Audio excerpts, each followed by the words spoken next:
સ શ્રી કૃષ્ણ પરમ બ્રહ્મ ભગવાન પુરુષોત્તમ ઉપાસિષ્ટ દેવોના સર્વાવિર્ભાવ કારણમ. બોલો સિયાવર રામચંદ્ર કી, શ્રી લક્ષ્મીનારાયણ દેવ કી, શ્રી હરિકૃષ્ણ મહારાજની. સર્વાવતારી ઈષ્ટદેવ ભગવાન શ્રી સ્વામિનારાયણ,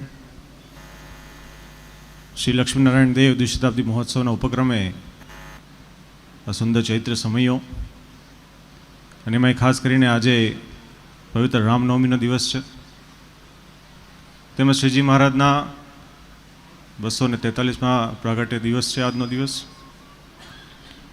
ત્યારે આજની સભામાં આપ સર્વે ભક્તોને શ્રીમદ ભાગવત ગ્રંથની કથાનું શ્રવણ કરાવતા એવા ખૂબ જ વિદ્વાન વક્તા શાસ્ત્રી સ્વામી શ્રી નારાયણ ચરણદાસજી સ્વામી,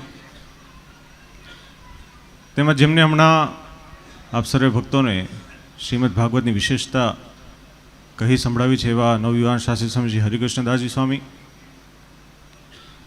આ ચૈત્ર સમયના પ્રેરક એવા આપણા સત્સંગ મહાસભાના પ્રમુખ શાસ્ત્રી સ્વામી શ્રી નૌતમ પ્રકાશદાસજી સ્વામી, ઉપસ્થિત પીપી સ્વામી, શ્રીવલ્લભ સ્વામી, ઘનશ્યામ સ્વામી આદિક ઉપસ્થિત સર્વે આદરણીય બ્રહ્મનિષ્ઠ સંતો, સહિતા પાટી સર્વે સંતો, તેમજ યજમાન શ્રી પ્રિયાંકભાઈ, વિવેકભાઈ આદિક સર્વે યજમાનશ્રીઓ, એમનો સમગ્ર પરિવાર અને સર્વે વાલા હરિભક્તોને અમારા ભાવથી જય શ્રી રામ, જય સ્વામિનારાયણ.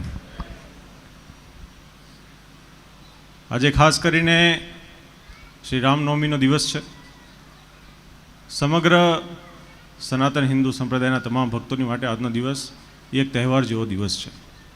આખા ભારત વર્ષમાં આજનો દિવસ ખૂબ જ ધામધૂમથી ઉજવાતો હોય છે અને એમાં ખાસ કરીને આપણા સ્વામિનારાયણ સંપ્રદાયના તમામ અનુયાયીઓ માટે તો એક ડબલ ઉત્સાહ છે, કારણ કે રામનવમીની સાથે સાથે આજે શ્રીજી મહારાજનો પણ પ્રાગટ્ય દિવસ છે.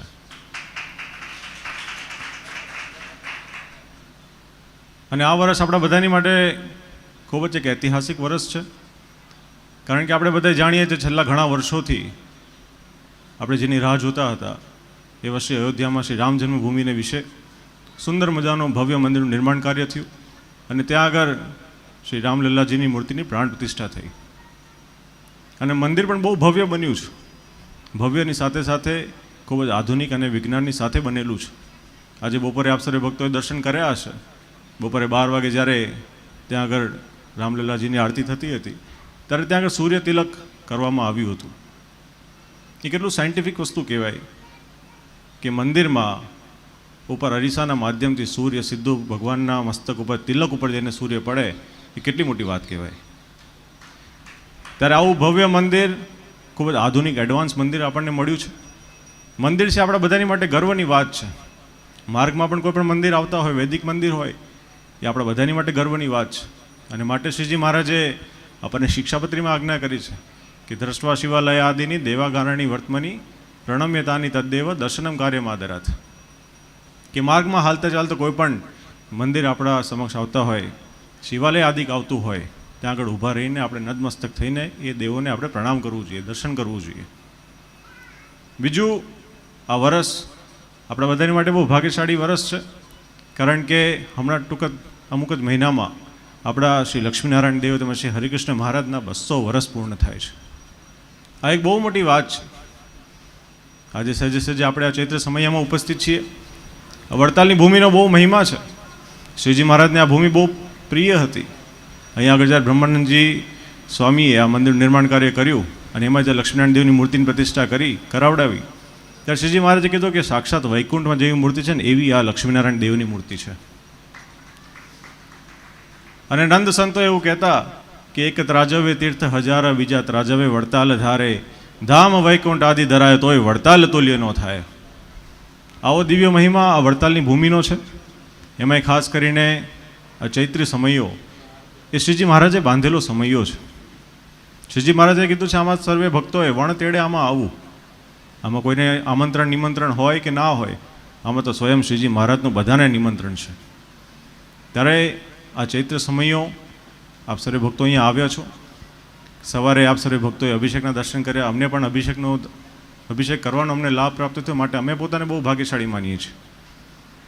અને ખાસ કરીને આ ચૈત્ર સમયના પ્રેરક એવા આપણા શાસ્ત્રી સ્વામી શ્રી નરોત્તમ પ્રકાશદાસજી સ્વામી એ ખૂબ જ વિદ્વાન છે. એમને આપણે કહી શકીએ કે આપણા સંપ્રદાયનું એ ગૂગલ છે. એમનો કોઈ પણ આપણે પ્રશ્ન પૂછે તો તરત એમની પાસે કંઈ ના કંઈ જવાબ હોતો હોય છે. અને એમની એક બહુ સરસ ખૂબી છે કે કાયમ એ જીવનમાં એક વસ્તુ રાખે છે કે લક્ષ્મીનારાયણ દેવ તેમજ નરનારાયણ દેવ હંમેશા દેવને મધ્યમાં રાખીને તમામ કાર્ય કરે છે. ને એની પાછળનું કારણ એમને એમના ગુરુજનોની પાસેથી એવી શિક્ષા પ્રાપ્ત થઈ છે, એવું એમના ગુરુ પાસેથી તેઓ શીખ્યા છે. અને આ બહુ મોટી વાત છે. માટે નરોત્તમ સ્વામીને જેટલા ધન્યવાદ આપીએ એટલા ઓછા છે.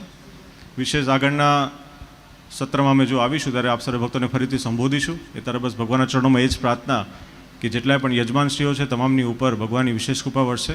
અને ખાસ કરીને આ ચૈત્ર સમયમાં જે કોઈ ભક્તો આવ્યા છો આપ સર્વે ભક્તોનું ભગવાન ખૂબ જ મંગળ વિસ્તારે એ જ પ્રાર્થના સાથે અમારા ભાવથી જય સ્વામિનારાયણ.